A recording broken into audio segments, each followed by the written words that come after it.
All right, best-selling author Jeff Pearlman going to join us on the Boardwalk Honda Hotline. He's wrote a lot of great books in the past, John Rocker, the Mets, the Cowboys. But this one here I found to be the most interesting and entertaining, specifically because we're not in the Mets and Cowboys fan base, but the USFL, which existed about, 33 years ago, something like that. I think it folded in 85. The book is called Football for a Buck, The Crazy Rise and the Crazier Demise of the USFL. I recommend it. I read it, and I love some of the stories, some of the characters, and the guy who caught up with some of these guys joins us now, Jeff Pearlman on the Boardwalk Honda Hotline on 97.3 ESPN. Jeff, welcome. I just want to say I've probably, in my career as a sports writer, I've probably done 5,000 radio interviews, and that's the first time I've ever heard that song used as an intro. And I got to say, well done. Nice job on that. You're welcome. No problem. I want to break free, Queen. 80s vibe to it with the USFL conversation here. And Jeff, you kind of talked about this book in terms of I've read some stuff about nobody really wanted to pay you to do a book on the USFL. This was kind of like a labor of love for you. Yeah, nobody wanted to pay me for it. I could not get a book deal. People think I pitched it because of Trump. Oh, another guy doing a Trump book. I started pitching the USFL book 10 years ago. Could not get a deal. My last book was a biography of Brett Favre. Had a couple of different publishing houses bid on it. And I said to Houghton Mifflin, I said, would you pay me less money to do Favre if you give me some money to do the USFL? And here we are. Someone finally agreed to let me do it. It's my dream sports book. Well, you brought up Trump, and I guess we'll get there since you brought him up, and just how influential he was to the rise, the crazy rise, and the crazy demise of this league. He wasn't influential in the rise because he actually bought in a year in. So he bought the New Jersey Generals after the first season of USFL. He was instrumental in the demise. And I just want to say for the record, this has nothing to do with politics. People, it's stupid liberal, blah, blah, blah. Like, it has nothing about that. He wanted an NFL team, and he bought the Generals. And in the lead up to buying the Generals, as you mentioned, USFL was a spring football league. And in the lead up to buying the Generals, he talked how great spring football would be, how excited he was to be in the USFL. And as soon as he got the Generals, we need to move to fall. Fall's where the big boys play. This is a joke. This is minor league. Meanwhile, he has a secret meeting with Pete Rozelle, the NFL commissioner, where he tells Rozelle, I don't care about the USFL. What do I have to do to get in the NFL? And basically his whole thing was he would happily undermine the USFL to get an NFL team. It was all about getting an NFL team to him. He fought for it, pushed for it. He wanted to move to fall because he thought if they went to fall, they could sue the NFL, and they would force a merger. And, I could tell you the story for 20 minutes, but the long story short is the league went to crap following Donald Trump. You mentioned that he thought it was minor league. Was it minor league? Like, for the people who don't know about it, I mean, they have Hall of Fame players, major guys, Reggie White, Jim Kelly, Steve Young, Herschel Walker, Hall of Famers that are very recognizable. But was it minor league? No, certainly not. I mean, almost 200 guys from the USFL wound up in the NFL. So basically, the USFL started, and the NFL was like, ha, ha, ha, look at the cute little league. Give me a break. At one point, they asked Tex Schramm from the Cowboys how many USFL players can end up in the NFL. He's like, maybe a dozen, right? Number ended up being 200. They signed 3 straight Heisman Trophy winners out of college: Herschel Walker, Mike Rozier from Nebraska, Doug Flutie from Boston College. They stole Doug Williams from the Tampa Bay Buccaneers. They stole Brian Sipe from the Cleveland Browns. It was a who's who of guys. Now, some of the teams were crappily run, which makes the story really good because there's so many. I'm like the Washington Federals quarterback lived in a drug rehab center because there was a coke addict. There was a lot of that kind of stuff. But, the league was certainly not minor league. And the 2 best teams in the league, the Michigan Panthers and the Philadelphia Stars, most people agree you put them in the NFL right then, they're probably 8-8, 9-7. Jeff, you mentioned some characters.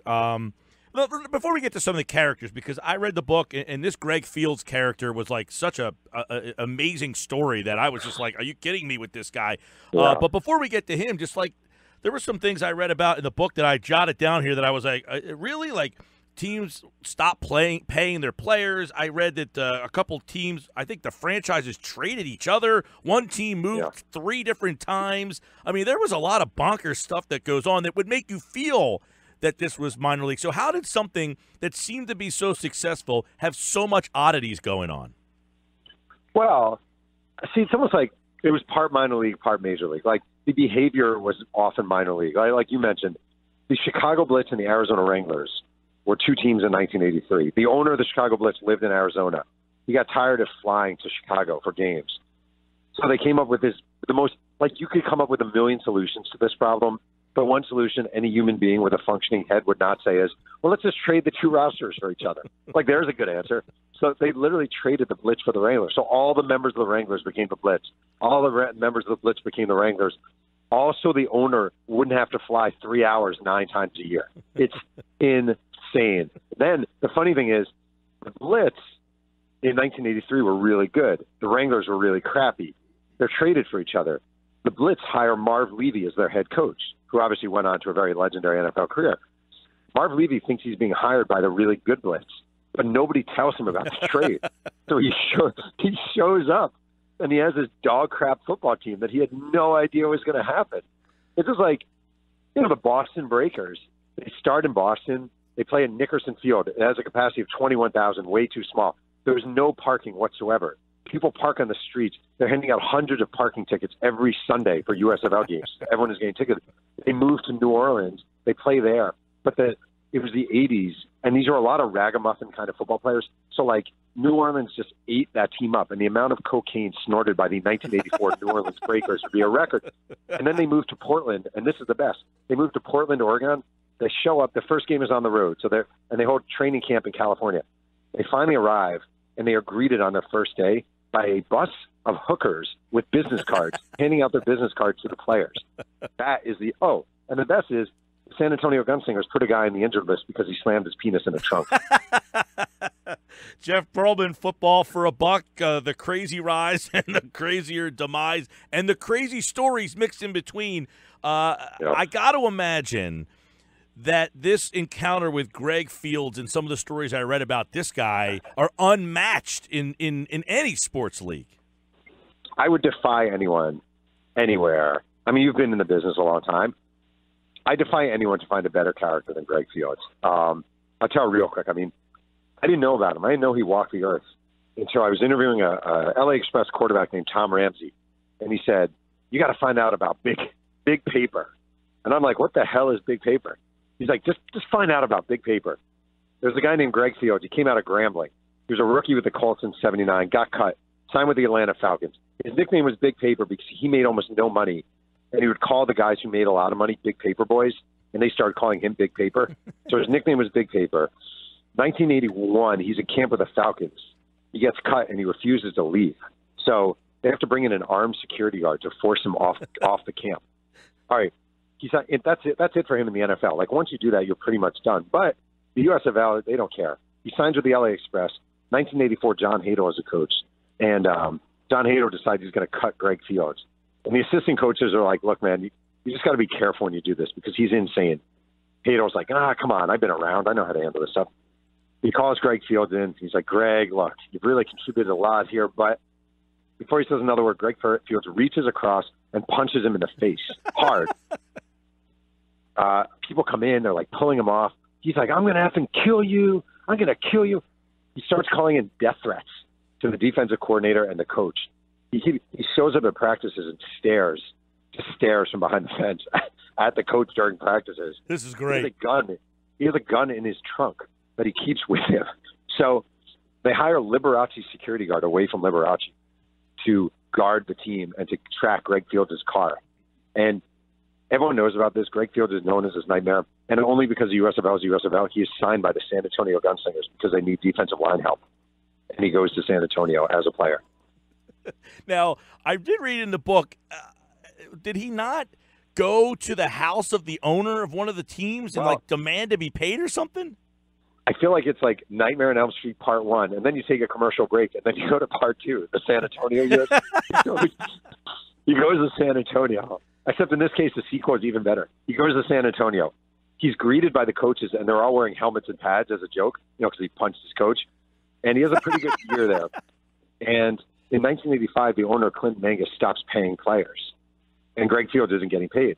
So one day he follows the owner home. And when the owner gets out of his car, there's Greg Fields. Greg Fields was 6'7", 280 pounds. The owner was 5'6". Greg Fields is standing there with a baseball bat. And he says to the owner, I see where you live. I know you have money. You better pay me. The owner goes, wait here. He goes into the house, comes back out, paper bag, $17,000 in cash. He goes, are we good? He's like, yeah, man, we're good. You'll never see me again. And the beauty of this whole story is, that's great. I had no phone number, nothing for Greg Fields, but I had 2 addresses. And I took my 9-year-old son to find psychotic football player Greg Fields. And we ended up, me, my son, Greg Fields, in a Sacramento shopping mall food court, eating Cold Stone Creamery and talking about the USFL. Oh, that's the best moment ever.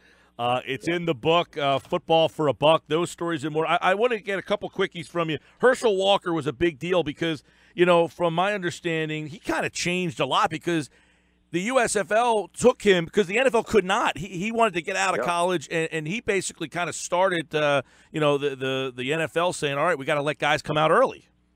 Yeah, exactly. Or the USFL was just going to swipe them all up. So Herschel Walker reached out to the USFL because he had just won the Heisman Trophy. People forget. I'm sure Herschel Walker was not just a great player.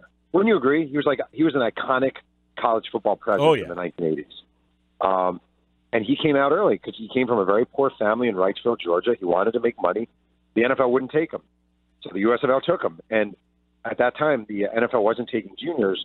And as soon as he agreed to sign with the USFL, the Dallas Cowboys came out of the woodwork and reached out to him and said, if you come here, we'll find a way to work it out. And he said, I already gave my word to the Generals. I got to go to the USFL. So that's how he ended up there. In closing, great book, by the way. I enjoyed it a lot, and I think some of the stories that our listeners are hearing are fantastic. There's so many leagues now that are trying. The XFL, this new Alliance Football League, the World League, the Arena League. Could the USFL have made it if this was supposed to be like a regional thing. It kind of grew out of it, almost like it grew too fast for its own good. But could they have made it had it not been for them trying to maybe grow at a more rapid pace? I think so. I really do. Steve Young thinks so. I talked to him about this. Spring football, slow growth, regional markets. It was a really, really good idea that was screwed up by a bunch of people. But I think the idea itself works. Maybe not now, but in the early 80s, it could have worked. For more, the book is called Football for a Buck, The Crazy Rise, The Crazier Demise of the USFL. Jeff Pearlman, a New York Times bestselling author. A lot of fun to have you on the show. We appreciate the stories, Jeff. Thanks so much. Oh, yeah, and thanks for reading the book, man. I really appreciate that. Oh, it was excellent. I appreciate it, and thanks for coming on. Jeff Pearlman, everybody, here on the Boardwalk Honda Hotline, and I'll tell you what.